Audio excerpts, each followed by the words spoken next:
Oh, come on, we're car people. Good afternoon. Good afternoon. How you guys doing today? I can't tell you how humbled I am to be here today to talk about social media and reputation management. But before I tell you where I am now, I think it's important that I explain to you where I was before.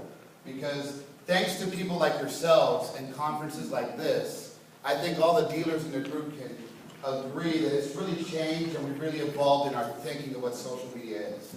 So I want to take you through our story, and our story may be the same as some of yours, may be very different than other dealers, but it's what we did, what we found out, and where we are and where we're going to go with social media to really take it for our store to the next level. So I want to start with our store, so you can get a little perspective of Rick Hayes Honda. We have a very, very tiny store in Davie, Florida. And in order to understand it, it looks like every other Honda store, with the exception that we have about 200,000 square feet of real estate to cover. We have car washes. We have a discount gas station. We have a barber salon. You can get a tag. You can get married. And if you're lucky, you can even buy a car at Rick Hayes.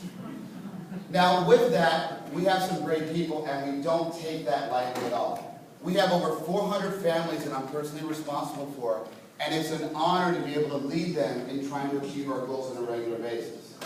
And our goals are lofty ones like everybody else. Everybody wants to be number one. And we started by wanting to be number one in the Southeast. And we worked very hard at it. We hit it every day, 7 days a week, and we achieved that goal. And then we said, well, what's next? What's next for Rick Hayes? Well, there was only one thing that could be next, and that was to be number one in the country. We wanted to be the inspiration for every dealer in the country on what they want to achieve in every area in automotive. And that's a big task. And it takes a lot of work to be able to do it. And you have to be a little humble and a little open-minded to even have a chance at achieving those goals. So the first thing we did is we had to discover who we were.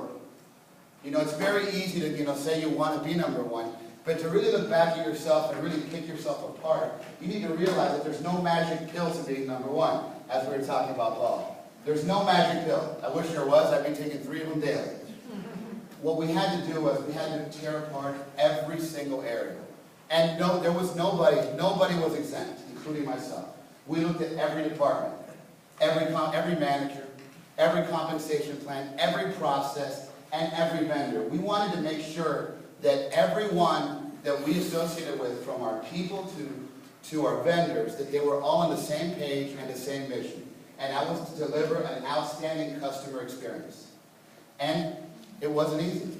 But what we came across was we realized that by tearing down the walls, we could deliver a simplified message.